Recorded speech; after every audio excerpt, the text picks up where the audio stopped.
studio. Day. Fake candles flicker behind Lara. A small bust of the David. A plant, a vase. Incense burns. Incense burns. A curtain. A Doll. poster of downtown LA at night at dusk. Things are fucking happening. Do you know that Vooki has revealed that she is opening a venue / club in Mexico called Whoop It Up? In Cabo? In Puerto Vallarta? In Puerto Vallarta. It's funny that Vooki is like has so much gay panic because she's literally, her happy place is the gayest place on earth. Yeah. The gays are the reason that she still like gets cast on. It's not the girls, it's the gays. She's a gay icon. She should open a gay bar called Whoop It Up. Methinks it will be a gay bar, whether she likes it or not. We might have to fly down to Puerto Vallarta. She goes, it will be very fun. It'll be this and it'll be very Whoop It Up. How long before Vicki just... Find her. She's on a podcast talking about Whoop It Up. How long before Vicki just expatriate? She might be working on it. She could naturalize as a citizen of Mexico. Lots of fun stuff happening in Mexico. All of you know that I love Puerto Vallarta, and I just trademarked Whoop It Up, so now I'm a TM. You know, I've got that locked in with businesswoman. US Trademark Association or whatever that's called. It's super classy, super fun, super Whoop It Up. It's going to be super classy, super fun, and super Whoop It Up. Vicki, in some way, has some sistership with Big Ange. Like, they're sort of on the two sides of the coin. Spiritually linked. Like, I think Big Ange is obviously like, live and let live. Like, way more embracing of everyone and sort of like better fun vibe. And Vicki is more toxic. But I think in some way, they're astral twins. I see that. You know, they're like Janice. Mm-hmm. They're the opposites, but somehow I feel like they would be really good friends. Like a yin and a yang. Yeah. Because I don't know. Do you know what I mean? Well, Big Ange could have told Vicki a lot about owning a bar. I know, it's a drunken monkey. But I like that Big Ange also, like, she worked, but she didn't like live to work. She lived to live. And boy, and got did she, a lot of money out of men, which I really respect and appreciate. and boy, did she I don't know live. if like, Vookie's getting much money out of men. No, she's the primary caregiver in the financial sense. What if Vooki became Big Ange's sugar mama? What if Big Ange had lived, but lived to become a lesbian? With and Vooki? then she swept Vooki off her feet and they like moved to Mexico together. They'd start a bar called Whoop It Up with Vicki and Ange. Vooki and Ange. Vooki and Ange's Whoop It Up Palace. Vook it up. I would love that. I know. So big news, Oh my breaking God. news today at this date. By the time you August hear 29th. this, you will not think this is breaking news, but for us at this moment, the news has broken and we are both stunned. Alexis Bellino and John are officially betrothed in engagement. They will be getting married. Shannon's nightmare continues. After 9 months of dating. This is Alexis's caption today. This post is weird, by the way. On cloud nine. Celebrating heart. Celebrating 9 months of love and laughter and looking forward to my forever with you. Every moment together has been a gift. I am so in love with you and the beautiful life we're building together. And the answer is 1,000,000,000% yes. 1 Corinthians 13:13. And now these three remain: faith, hope, and love. But the greatest of these is love. Okay. Okay. Well, we wish them happy on their 2 years of marriage. Sorry. I'd say, yeah, the sweet spot would be like 18 months to 2 years. Yeah.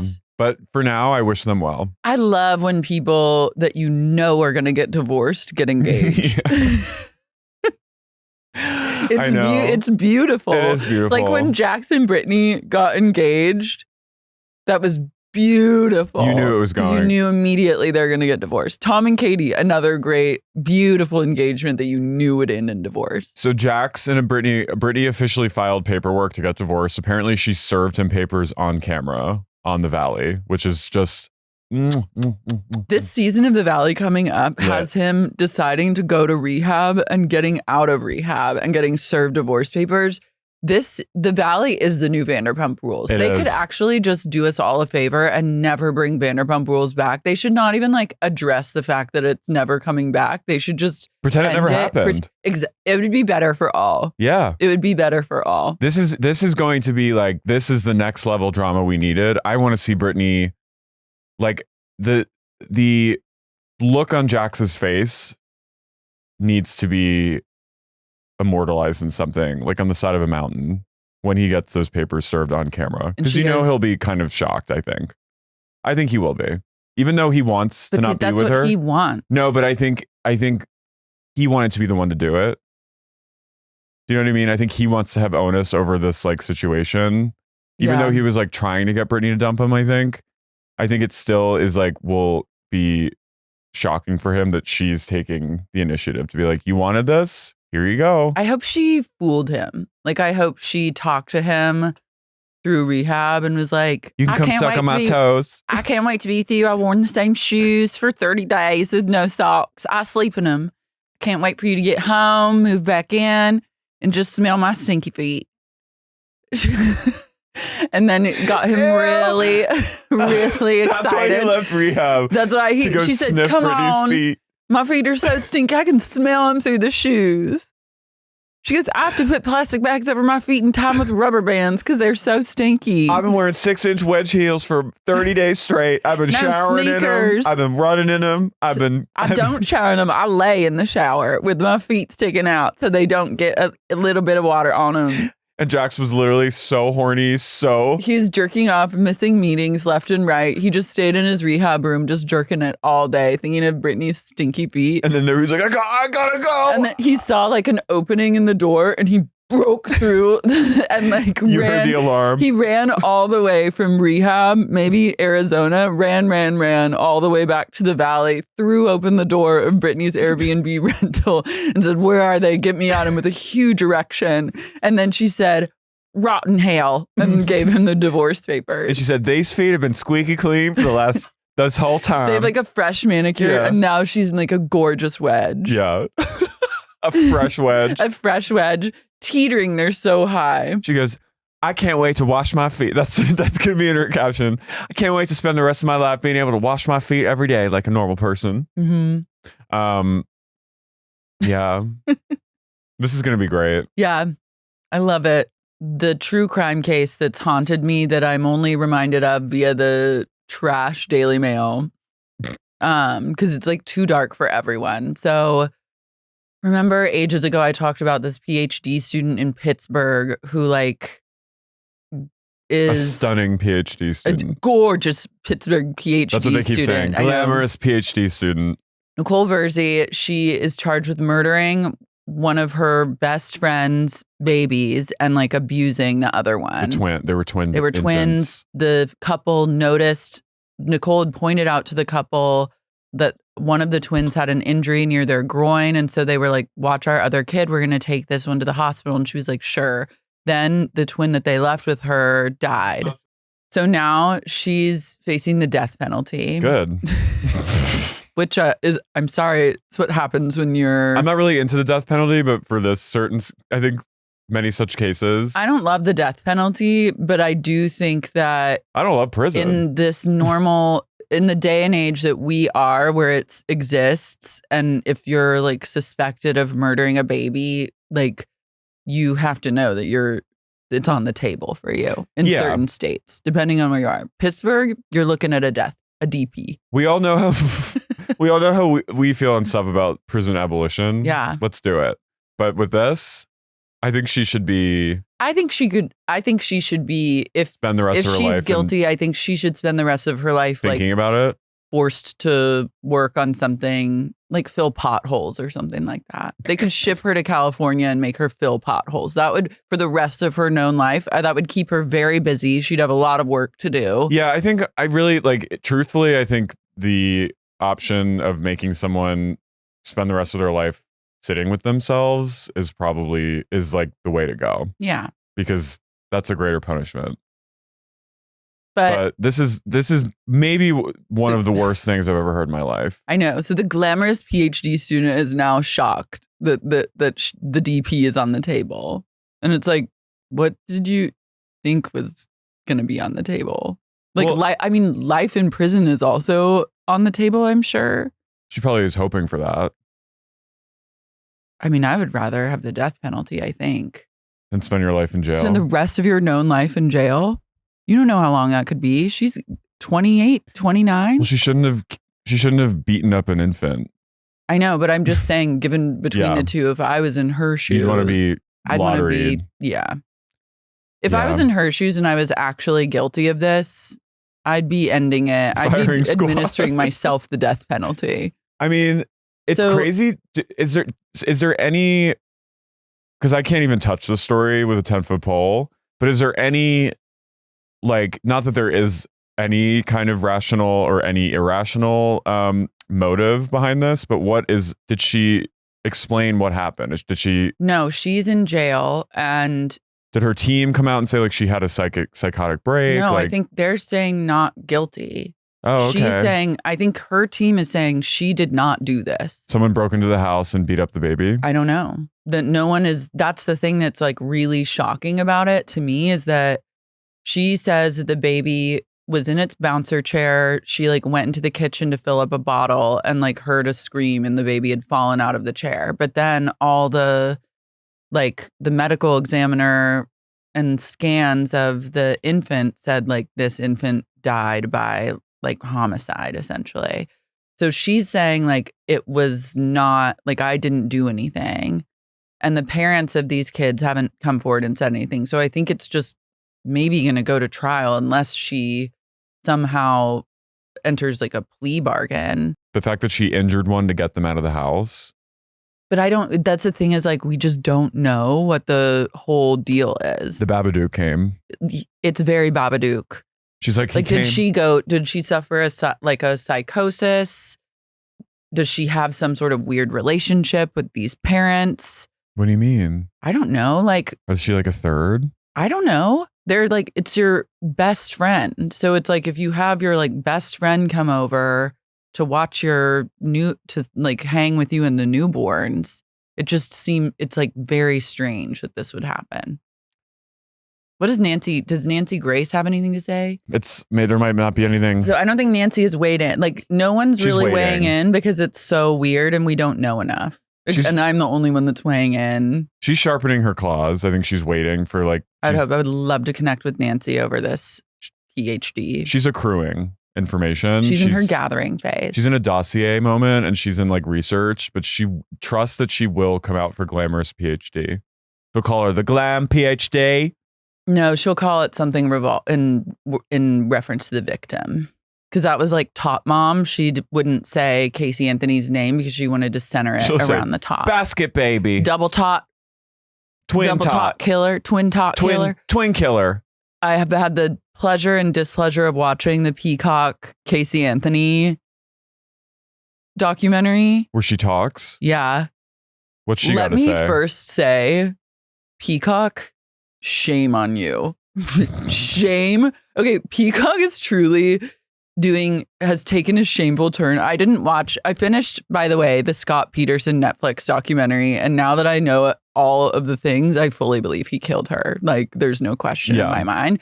I am not compelled to watch the Peacock version that defends him. That's like Scott Peterson speaks. I saw someone in the Patreon say that Sandoval famously believes that he's innocent.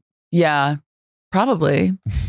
But Peacock is trading now, like in famous murderers speak, like their side of the story documentary. So that's what the Casey Anthony one was. And I watched it the other night with our friend Ryan. And I was like, actually, like crying in shock. Because from the second she opens her mouth, I was like, this woman's lying. Like this whole thing is like performance art. Are there shots of her on the beach? She's contemplating on the beach. You've got to stop. She's rented a house. She rented a house for production to film her in and conduct all these interviews. How does she have that money? Well, she works now for one of the prime defenders on her legal team. Her defense team, she's like they're like her only friends. She like lived with one of the people on her defense team. I remember that, the for guy. like, yeah. That was weird. I know. Daddy? Imagine if your dad was like, Casey Anthony's moving in. You'd be like, what? She doesn't talk to her parents, right? No.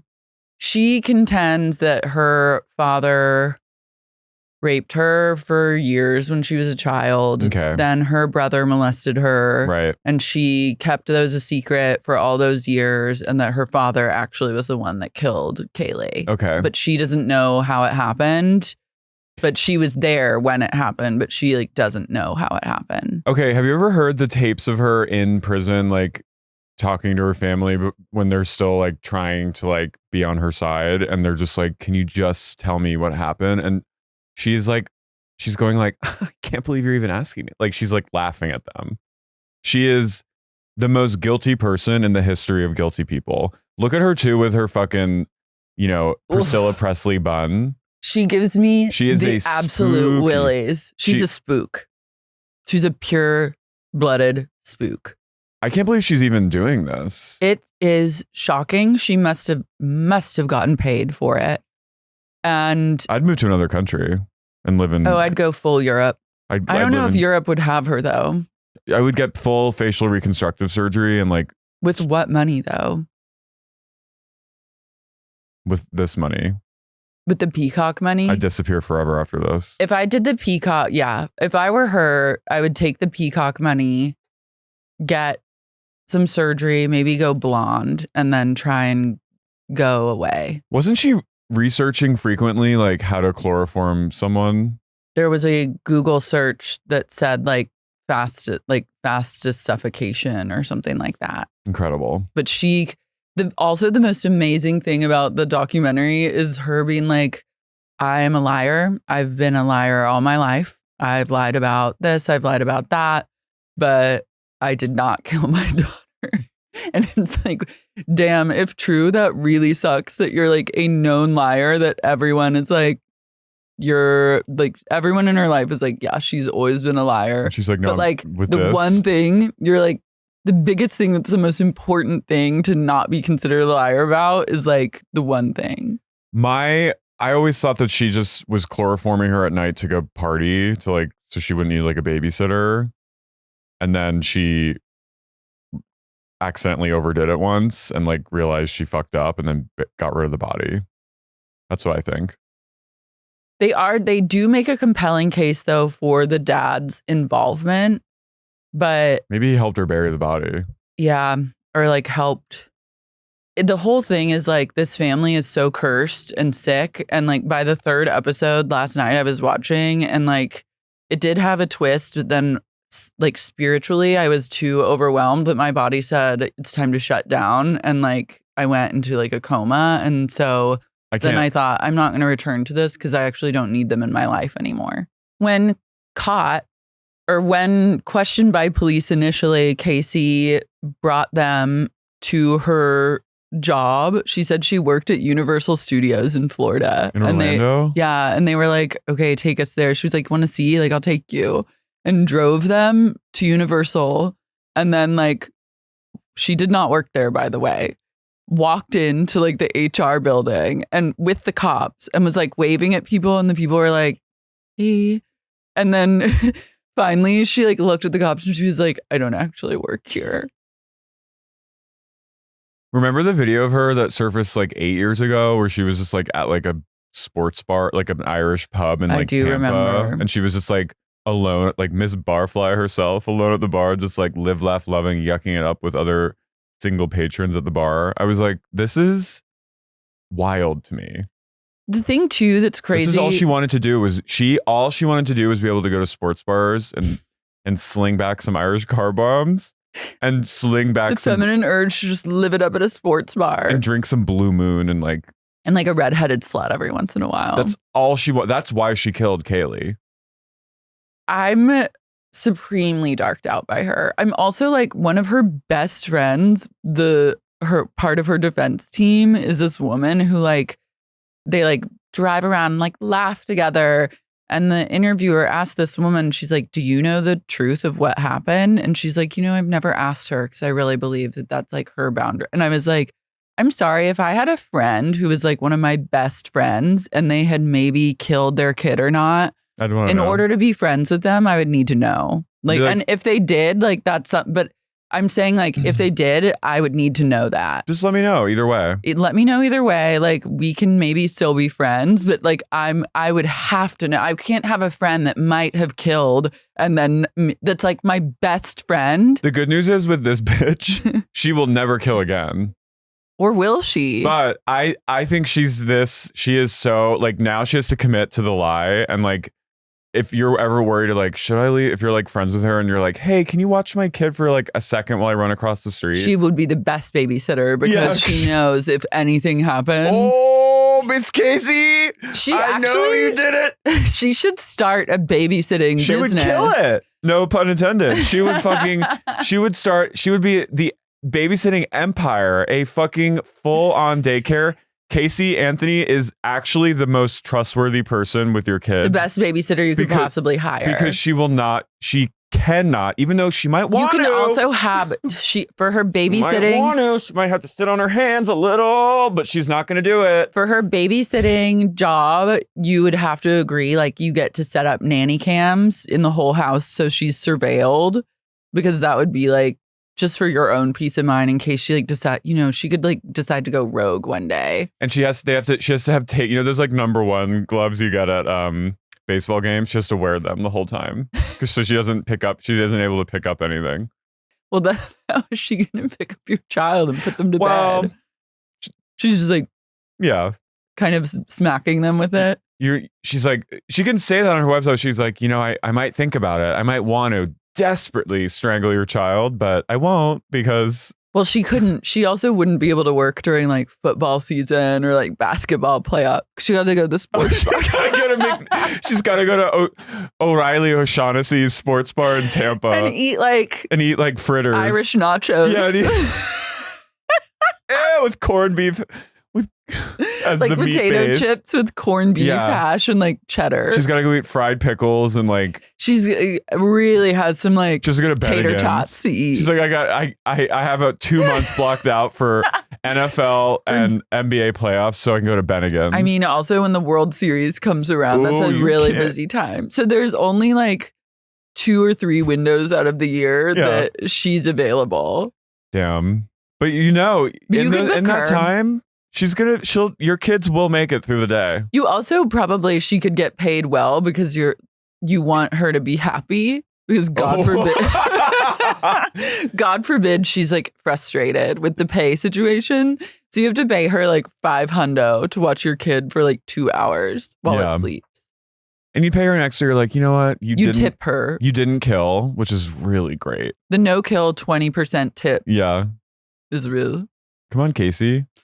So things to think about for her, an entrepreneurial spirit. But enough about that. We got to get into our girlies. To the meat. I'm Carey. I'm Lara. And you're listening to Sexy Unique Podcast. Sports Pub. Top Mom. OCUNTS.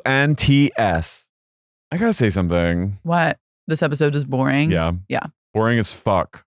Episode 5 was also boring, but at the end it got good.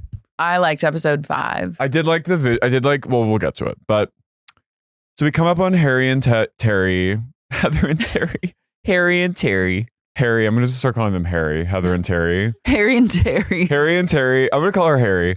They're in their penthouse, which is where they really live most of the time, which I just fucking relate to and I love because condo life is a good life. Even though I don't live in a penthouse, being up high is nice. But their life is also like the world is their penthouse because they've ascended to the type of rich where you're like, my bathroom is in Century City, but like my bedroom is in another part of town. Is in West Hollywood. And like my chill, like girls' night room is down in Orange County. So they're literally in their penthouse and they're looking out and it's magic hour dusk and they go, is that our house up there in the hill or is that Drake's house? And then that's how rich they are, is that they're in their insane high-rise penthouse, which is like truly Elysium vibes, like living up high while us peasants live below. pointing out, like basically through a gold telescope at their other mansion in another part of LA, which is on the hill.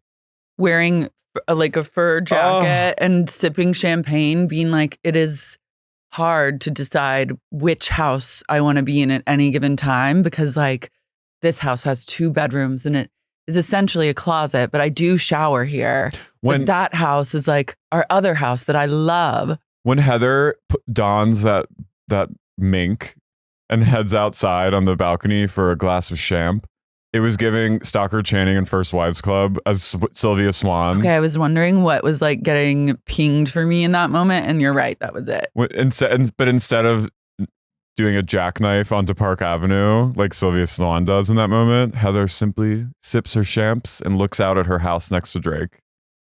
It's a good life for them. It's a great life. And they're sort of wistful because Terry had a mini stroke. Yeah, he had a stroke, but Heather's son knew about something and like they saved him. He probably saw it on like TikTok. But thank God Terry was saved. I love them joking about, I think it's like true couple vibes and you can joke about death and dating after when he's like, I mean, if I had died, you'd probably be dating a much more handsome guy now. And she goes, oh yeah, he'd be taller. And then they laugh. I was like, I love that shit. Heather did a PSA about strokes, which I just love it. I believe their love. She's spreading awareness. She goes, and then they take a moment to just take in the like dusk LA of it all, like that unseasonably cold LA dusk. And you just hear like the drone of the many freeways and the whir of helicopters. And she goes, what a life we have, huh? I'll say. Indeed. I can't get over that they're looking at their house from their penthouse. Mm-hmm. It was a real haves and haves nots moment for me. That's me and Simon on our balcony and there's like a police searchlight shining into our house. That is you and Simon every night on your balcony. It is. What a life we have, no? No. Tamra and the girls are gathering in a party bus and Tamra goes, nothing like going out in the rain. This did look fun. Yeah, Tamra, Jen, Emily, Katie, and Gina are all on the bus having a girls' night. No Shannon, no Alexis. It's for the best. They bring the vibe down.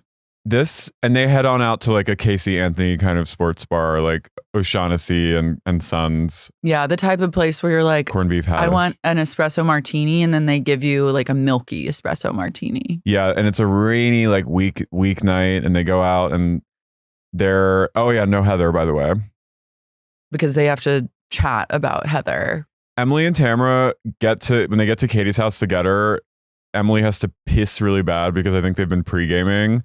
And she doesn't want to go inside because she doesn't want to have to say hi to the husband, which I relate to. Mm-hmm. But then she pisses on Katie's lawn, which I thought was a little, I'm sorry, I love Emily, but I was like, it's a little tawdry in my book. Both of them pissing in unison feels beneath them. I'd say ladies, let's be ladylike today. I think a woman's right to piss outside, go for it. But I think pissing on your new friend's bush, it's kind of a weird dominance thing. It felt very like these two need to like mark their territory in a way. This duo, they're coming in strong. They are coming in hot. It's giving old school Tamra and Vooki. I worry though. I'm like, they're gonna burn. I don't want Emily to get too close. I'm like, Tamra, stay away from her. They will burn.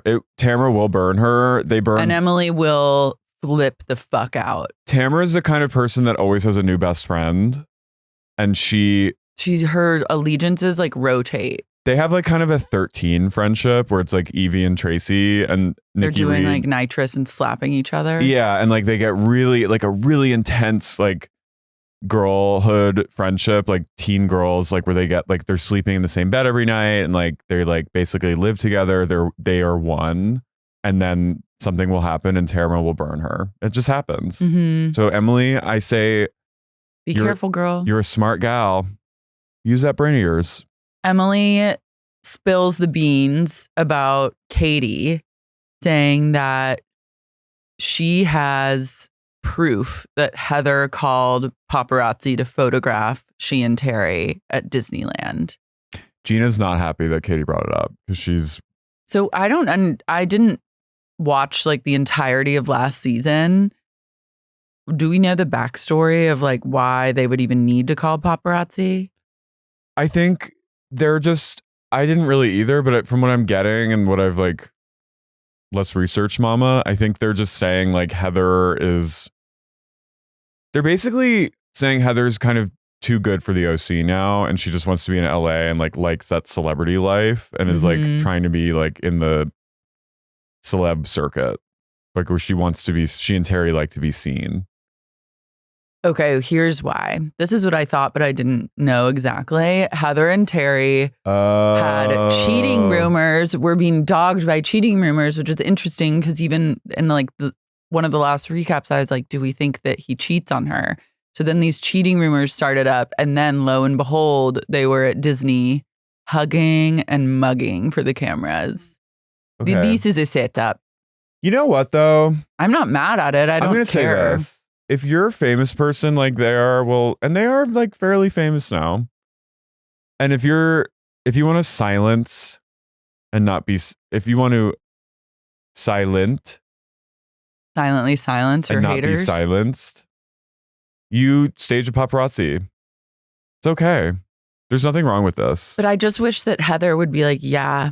Well, but I guess their brand is we're in love, we're married, we're in it to win it. Their we brand would is never call paparazzi. Yeah, I think their brand is like we're elegant, and that's not elegant. Well, because if she admitted that she called the paparazzi, then that would kind of also be admitting that the cheating rumors were true, because that's the reason that she had to call the paparazzi. But what I want to say to these simple women down in OC, this is what they do in the big. This is what they do in the big leagues. Yeah, everyone who's famous calls paparazzi. If you see a photo of someone out and about, they've called a paparazzi and asked for that photo to be taken. Everyone. And even the people that are like, you can't be here, they have probably called them.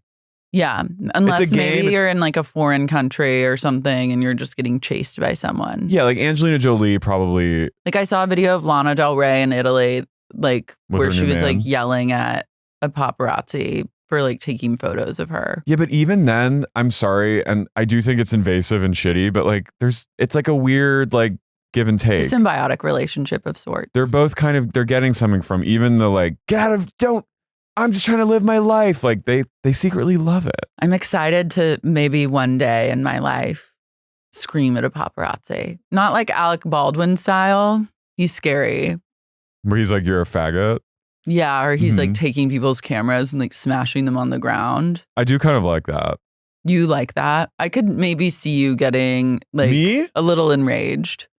I wouldn't smash someone's camera, but I would I'd flip a bird. Mm-hmm. I like it when people like scowl, like when you see people just like going about their day to day and then suddenly there's a photo of them like scowling and spotting. I think there's certain celebs that they don't call the paparazzi. I think like Kristen Stewart, when at the height of Twilight, when she was getting like followed everywhere and she was like, don't fucking come around here anymore. Yeah, I don't think she is. No, and like Kirsten Dunst coming out of like a gym session and is coming out of gym. Or like them being like, is this your boyfriend? And she's like, he's my brother.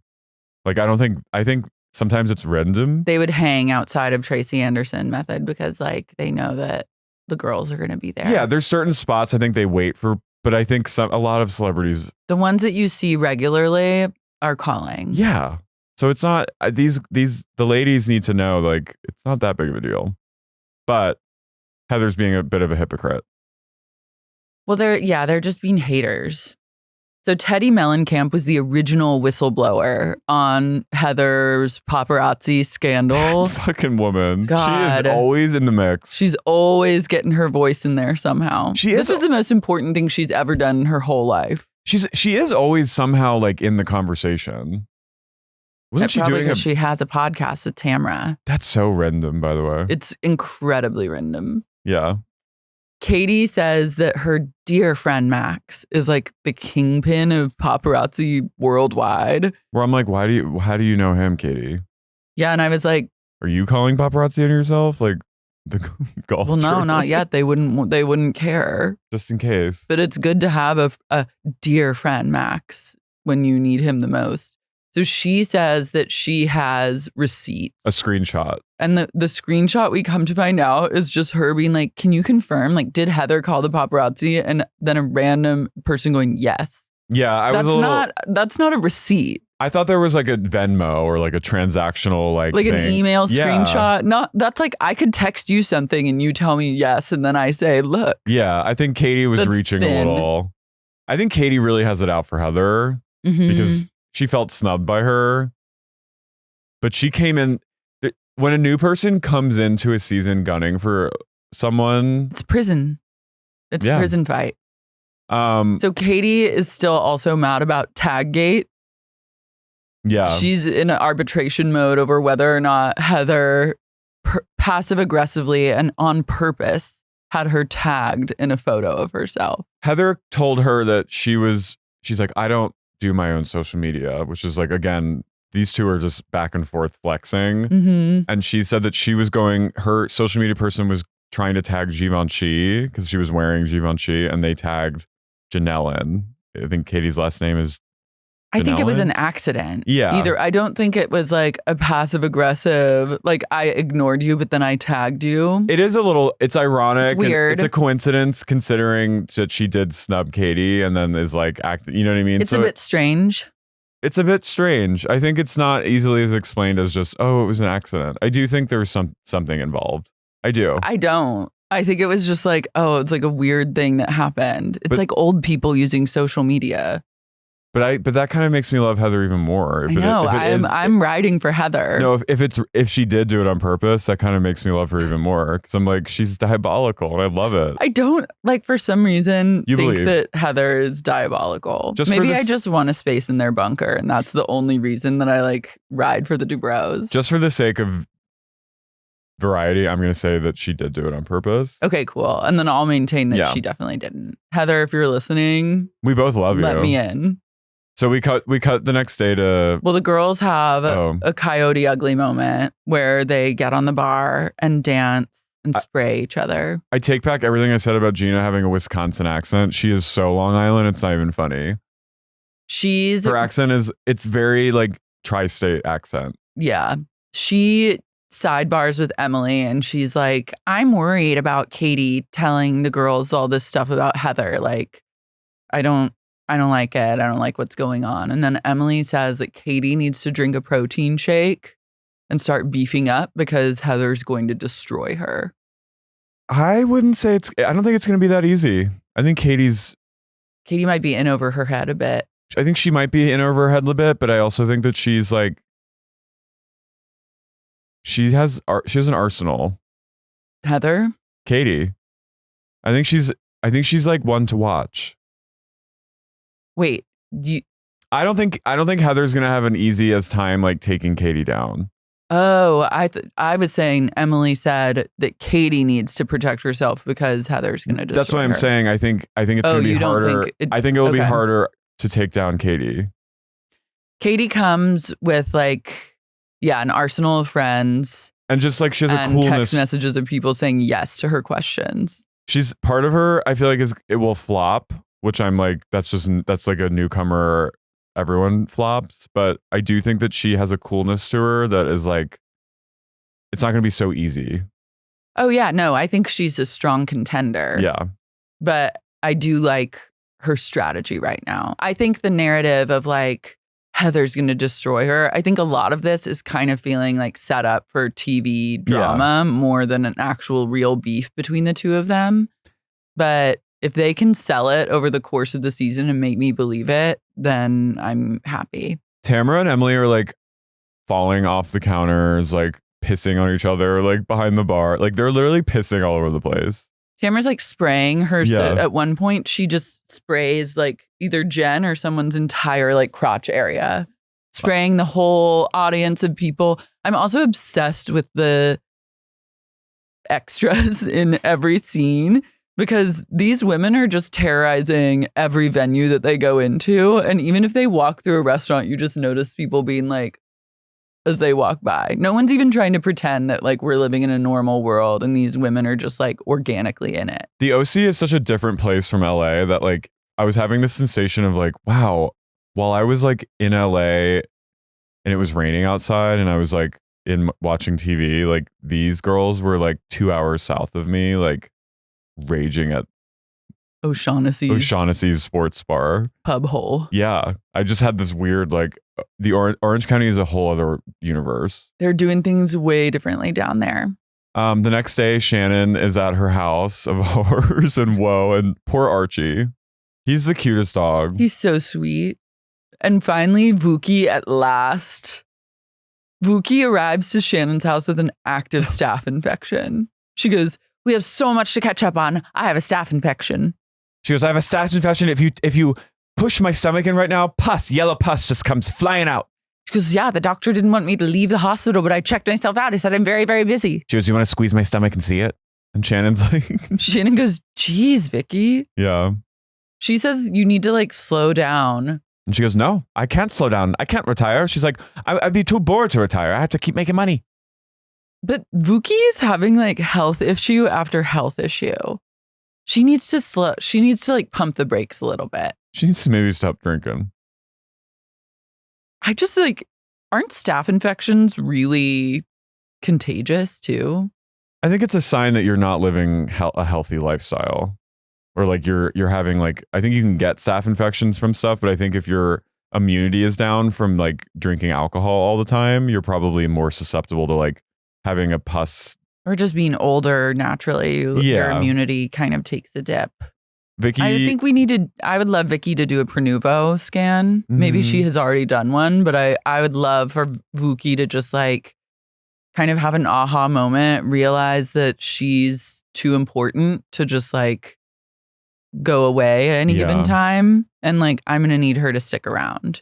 They said she's coming over to plan their Dos Amigas tour, and they have a Zoom with their tour manager who goes, and Shannon goes, "Well, we're out some money because of Tamra dropping out of the last tour." And then Vicki goes, "Yes, and she will reimburse us. She will reimburse us. We will get paid by that." So Tamra left the Dos Amigas or the Tres Amigas kind of suddenly and left them in a bit of a lurch because they were all on an LLC together. They had merch together, and that is annoying. And Tamra should reimburse for that. Vicki goes, "She has vinegar running through her veins and a black heart," about Tamra. She does. I love when Vicki and Tamra hate each other. Me too. Because you know that they will eventually love each other. Oh. And I just like the roller coaster and the ebbs and flows of their relationship is really special to me. One of the great loves of all Housewives franchise. Yeah. Shannon says that John says that Shannon owes $75,000. She got a letter from him saying, "You got to pay me back $75,000." Which we don't know why yet. But my initial response and kind of my continued response will always be, because I am a Bador whore, why as a man are you sending women letters saying they owe you money? Suck it up. He's a pig. You're a pig for that. That's not manly behavior. He's a weak pig. He's a weak pig man. Yeah. And I don't accept it. Yeah. And I would say, take your loss, stick it up your ass, and go like work out with Alexis. I love Vicki going, "You know why? He's in work. He needs that. He does need that. You shouldn't be giving away $75,000 you don't need." She goes, What? Why are you giving him any money?" She goes, "You paid for all the upgrades on the planes. You paid for all the vacations. You paid for everything. Why are you giving him any money?" Vuki's such a great person to talk finances with, because she will keep track of every goddamn line item. Vooki, as conservative as she is all about women being in control of their own money. And She's I love feminist. it. I love it. She is actually a feminist icon, a gay icon and a feminist icon. We are so lucky to live in a world where Vooki Gunvalson also exists at the same time as us. And is a business owner and Praise advocating him. for women in business. Praise him. And a good Christian woman. Jen and Ryan are getting ready to go to Vegas for some reason. It seems right for them. And Jen's like, "I don't want to post anything because the women will be like, 'Why are you going to Vegas when you don't have any money?'" And I'm like, "You're right. They will be saying that, but you should post anyway." This scene kind of made me start to like Jen, because I was like, These haters are just mad at a pretty girl who doesn't have to lift a finger. I had like a moment where I was like, now it's getting to a point where Gina and Emily like need to shut up about Jen's, like, relax. I was like, it was annoying and I was kind of like, go Gina, like now you're just really being true haters and it's uncomfortable because I've seen from at O'Shaughnessy's Irish pub when they're at like a food cart outside and Emily looks at Jen and she goes, you look like you have money. And Jen goes, oh, I don't. And Emily goes, I know. See, I thought that was kind of funny. It is funny. You have to be able to joke about it on both sides. I agree. And like, you can't get like butthurt. No. You have to be a proud, broke bitch and be like, I am going to Vegas. I'm broke. I'm just going to go to have fun and fuck my man. He's paying for the whole thing and I'm broke. I didn't realize too that Jen is in so much debt. Like I thought she was just in like $24,000 worth of debt, but she reveals later that she owes $133,000 of rent on her flop yoga studio. No, I think it's shitty. And I think I understand why Gina was mad. Like here, I understand both sides. But now. I'm like, you're terrible with money. She is, but she should own it and just be like, look, my man's paying for my life right now while I get my shit figured out. And I'm going to go to Vegas and I will be getting glam sometimes. And he's going to pay for that too. And he's paying for that. And just trust me when I say that, like, I don't pay for anything. I'm not paying for shit. And that's okay. And you need to be okay with that. And I'm okay with you dragging my ass. The place where I am like, it's not okay is when you're getting Gina in trouble with her job. That's why I'm saying both sides are valid. You need to understand if you're going to live on an allowance and have other people pay your bills at all times, you need to at least be financially responsible enough to know when your allowance is hitting. Exactly. And I think if you even fear for 1 second that your allowance isn't going to hit and the direct deposit isn't going to go through that month, then you have to make decisions accordingly. I think Jen needs to stop being like, why are you being so mean to me about like Gina being like, you fucked up my reputation momentarily, and just be like, I did. I'm sorry. That was bad of me. I was a flop. Yeah. Own it. But then also don't be like, they need to like stop being so hyper fixated on her. It's hard though. I really understand. Getting deeply triggered by someone like that. Ryan seems sweet, but kind of dumb. I'm scared because I think their relationship is going to crash and burn. And then where is she going to be? Still in hundreds of thousands of dollars of debt, teaching yoga. She's going to be on a Hillen journey for a while. I don't even think she's started Hillen. I think she's still in the spiral downwards. You're not Hillen if someone else just takes over. When someone else takes over your bills. No, but I think for Jen, that is Hillen.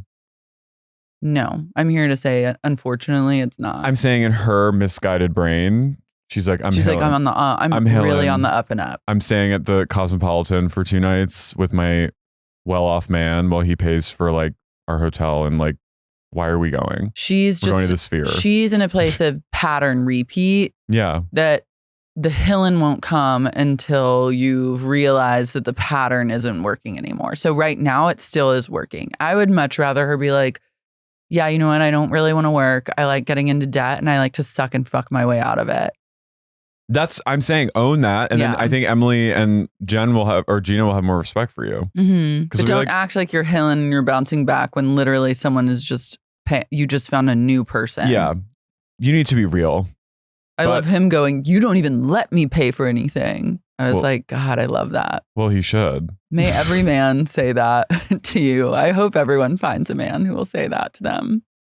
Katie and her husband, Matt, go out to dinner, and this was kind of boring, but she does talk about, the one interesting thing was she talks about like being adopted to white American parents. They didn't really give her an opportunity to explore her Korean heritage. Mm-hmm. And she's like, has remorse about that, and she doesn't blame them necessarily for like wanting her to like feel part of, but she does feel like she wishes that she had more room as a child to like explore that. And now her daughter is, so that's good. Yeah. My most shocking thing was that Matt is waking up at 1 a.m. to do a podcast. Yeah, that was weird. That's like when Eva on Girls Trip was getting up at like 4 a.m. to do a radio show. Yeah, Dorinda's. Katie goes over to Gina's. Katie has revealed that she is throwing a big golf event. And she had gotten like mani-pedis with some of the girls, including Shannon. And she said, I want to call this, like, we'll get a golf lesson, swinging lessons, and we'll like have some booze. I want to call it drinking and driving. And then they're like, read the room, bitch. And then she's like, okay, we'll call it sipping and chipping. So then Katie goes to Gina's and Emily goes to Tamra's to each talk shit about each other. Gina, I'm haunted by the giant clock. Everyone in Orange County has either fleur-de-lis or a giant wall clock that's like kind of brown on their walls. And the Bravo inclination to put a giant clock in your house is so strong because Brittany and Jax, I'm remembering, also had a giant clock in their house. It makes me feel insane. It makes me feel yellow wallpaper, and it's like it's very haunting to me. And when I see it, my flight or fight is activated. Some people yearn to be reminded of the passing of time. Well, not me. By a giant clock on their walls. Certainly not me. Certainly not I. I blame also Lisa Vanderpump and Tom Tom. Miss Gears herself, really, she was like a gearhead who brought steampunk. She's a real time demon. She brought steampunk to California, and I will never forgive her for it. She's a time caper, and she steals time, and that's Lisa's. She's that Martin Scorsese movie that was like animated about like the time boy. Bruno. Unclear. I didn't like that. Me neither. It was bad. But like that's like Lisa's vibe at Tom Tom, and now it's permeated much of the Bravo multi. I want to actually live in the Vegas mindset of being in a casino and there's no clocks. I love that. My friends and I, when we used to do drugs together, we would tape all the clocks in the apartment with duct tape so we wouldn't see the time. Yeah, I enjoy being like, there's one like digital clock that will only display time between certain hours. And then once it's past a certain hour, before a certain hour, it won't just, I go into, there is no time. Yeah. I only know that it's sleepy time. So Gina's like, yeah, I'm really sad about Travis, even though he's up the street. And she goes, it's really hard. Like, I really miss him. I'm like alone at night and I have my whole giant bed all to myself. And it's so relaxing, but it's hard to be relaxed without someone with you. I'm like, you love it. Yeah. You're so obsessed. happy. You've never been happier. You're single. Emily goes over to Tamra's home and Tamra offers her a weed drink. And they sit on the back. Tamra also is a balls in the fire lady. Mm-hmm. We saw balls in the fire this weekend. Balls in the fire are such a new thing that I didn't realize was a thing until you brought it to my attention. And now everywhere I look, there are balls in the fire instead of wood. Where we were this weekend, there were balls in the fire. I know. Yeah. So everyone's talking about paparazzi gate. And Gina is really torn. She says to Katie, I'm really going to need you to speak with Heather one-on-one for my piece. And then Tamra is just being a hater. And she goes, that's why I like Big Bear. There's no paparazzi there. I'm like, Tamra, you love Tamra attention. Barney. There's no paparazzi anywhere. I know, but also she goes, if she wants to go live in LA and do all that, she goes, that's great. I don't really, I'm like, Tamra, you live for the applause. You've been on a show for 15 years. If you didn't like attention that you left and are back on, you love it. You love it. This is what I can't stand is like, acting like pretend. You wouldn't be so fucking thrilled. Yes, you love it. Katie is friends with Cynthia Bailey. Love. Who moved to LA, I guess. Yeah. Katie's friends with her because of Atlanta. Yeah. And Cynthia and Katie hobnobbed at like a birthday party. And Cynthia was telling her that Heather was asking all about her, trying to get the download on Katie before Katie got on the show. And Katie's very freaked out by Heather. Yeah. And then I think Brim was there from New York Housewives, just randomly at this birthday. Yeah, they all gather. Tamara's wearing a giant aloe hat. They all, I think, have aloe sponsorships because I've now noticed that Heather wears a lot of, like the fur that she was wearing was like an aloe faux fur. So I think they're getting either free aloe or they're in like paid partnerships. I know when this was filmed this winter when it was like damp and cold all the time. And I like when they cheer, when Emily goes, is there weed in this drink? And Tamra goes, yeah. And she goes, well, cheers to that, you dumb old bitch. You devil bitch. Oh, I thought you said you dumb old bitch. You devil bitch. Which I was like, that kind of tracks for Emily. Yeah. But she would say that. So now it's golf day. Everyone shows up looking very cute in their little golf outfits. Heather looks like a Heather from the Mhm. original. And she has a little patch that says STFU. mm-hmm. Sometimes it's really hard for me when women wear clothes like that. Who are middle-aged. Advanced middle age. Adults shouldn't wear STFU on their... Like sometimes ironic clothing just like rubs me the wrong way. Like a little lettering. It scares me, and it's more jarring to me than colored contacts. Yeah. Those are also quite jarring. But It's I would like take... Are we in Twilight? I would take them any day over I would ironic. 100%. I'm like, you're better than this, Heather. Gina takes Heather aside to tell her about the many ups and downs of her new relationship with Travis. She says Travis tried to break up with her the night before. And she was like, no. And then he was like, okay. Heather's active listening while she's... Oh.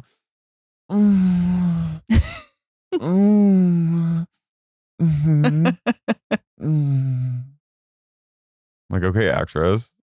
Okay, sitcom actress. She's responding. Acting is reacting. The girls then play golf.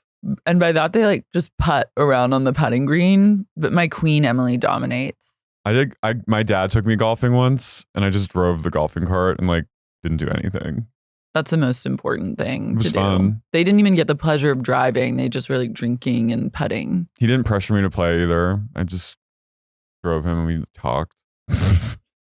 Father-son vibes. In college.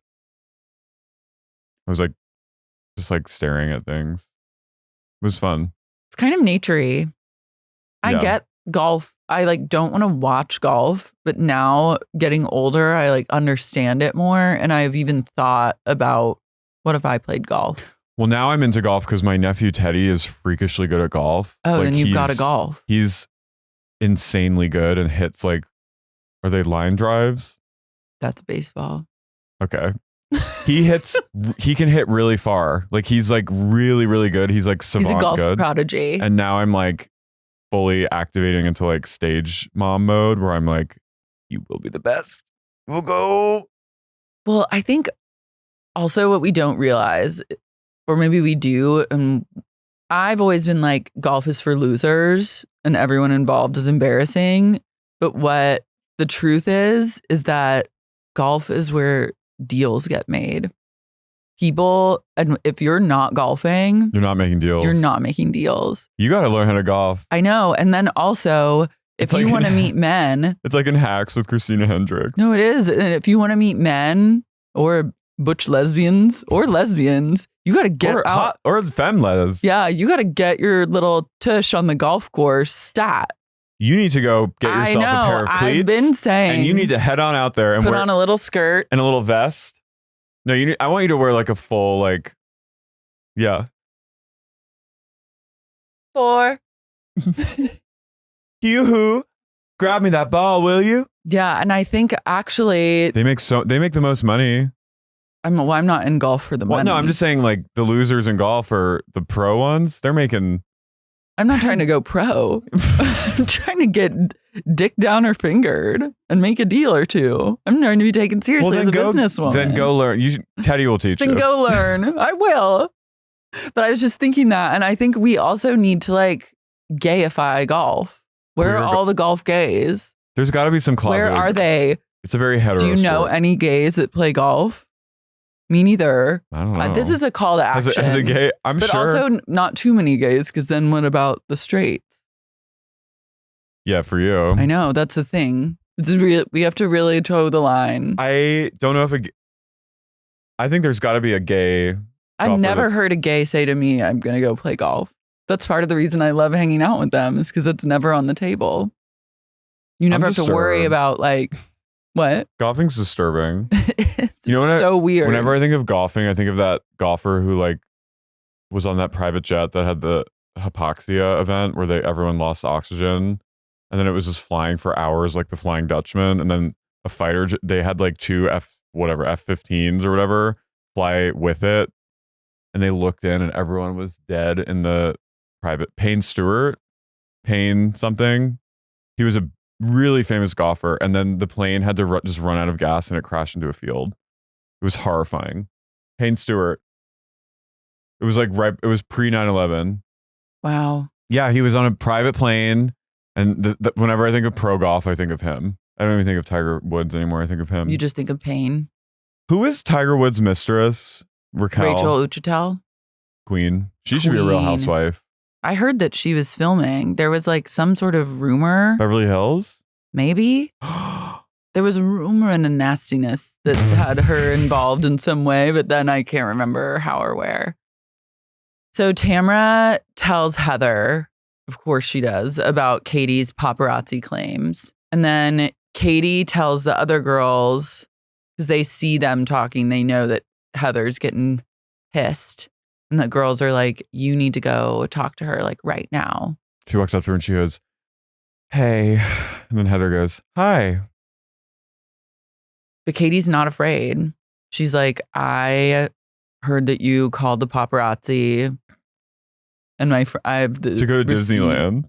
To take pictures of you at Anaheim. Disneyland. And then Heather said something that I think is always a red herring for your lying, is when someone goes, I swear on my kids. Never swear on your kids. I swear to God. Casey Anthony swears on her kids. I bet she fucking did.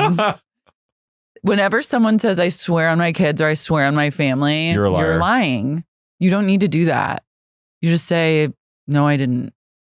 So they argue. No, I didn't. No. No. You just say, Like when you're correcting.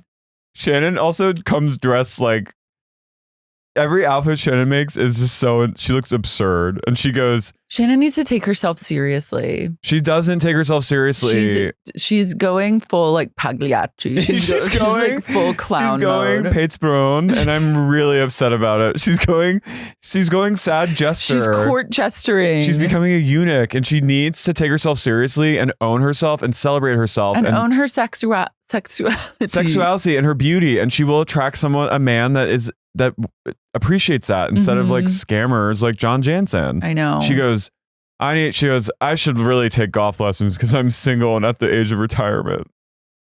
You and Shannon should take golfing lessons together. I'm like, you're sexy, girl. You've got this. Can we get Emily out here, or where's she? Hey, invite Emily. Maybe Emily. She ever expressed interest in golf? I'd love to. Just My great aunt was a golfer. Love that. Lesbian. Aunt Sissy. Mm-mm. She lived with her roommate Ruth in Florida, and they golfed. How iconic! Hot. It's a woman's world for them. My grandfather's older sis. Nice. It's in the family. So Katie and Heather have like a tense convo about paparazzi gate, and then Heather ends it by going, enjoy the Dom, because she brought Katie a big bottle of Dom Perignon. She goes, I will. I'll take my Dom and go. Dom Perignon's at what, $1,000 a bottle? That felt. Enjoy the Dom. A gift. In this world, gifts are not generosity; they're power. Yeah, you're flexing to Katie like, I'm giving this to you. It's not out of appreciation.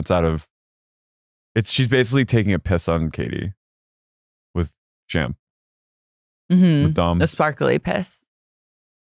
I like their ladylike ending to their fight. They were all possessed. Where Heather goes, thank you. It was nice to meet your husband. Katie goes, thank you. And then they all like walk off. That's deranged. The ladylike derangement is one of my favorite qualities. They're also polite society, absolute derangement underneath the surface. They're all possessed by the golf course. It's subtext. Chekhov would have a field day with this, I say.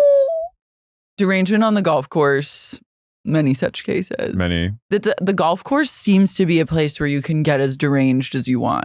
Yeah. Remember James crying about fucking Kristen in Mexico on the golf course? Donald Trump is always being deranged on the golf course. He's always lying about winning. He's always like, I won the championship that was held at my own golf course. He's always like driving around, blaring music, like Journey, Don't Stop Believing out of his golf cart and like stopping to talk with you. Like it is a place to act fully deranged. So I just think that women and gay men need to consider this.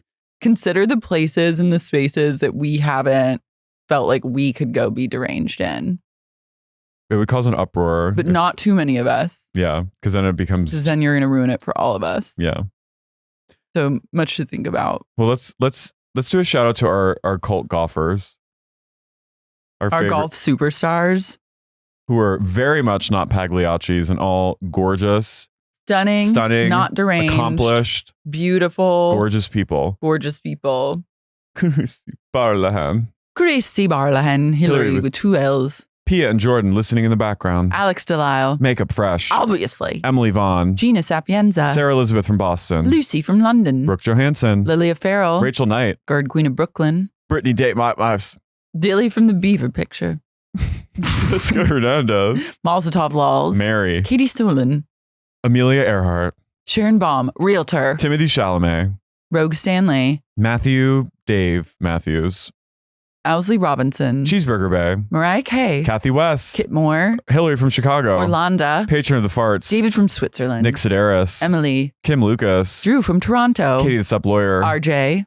Modern Counseling, McLean, Virginia. Jeffrey Pradama. Guys, we love you. Get tickets to our show in Austin. Get tickets now. sexyuniquepodcast.com. Bye. Bye.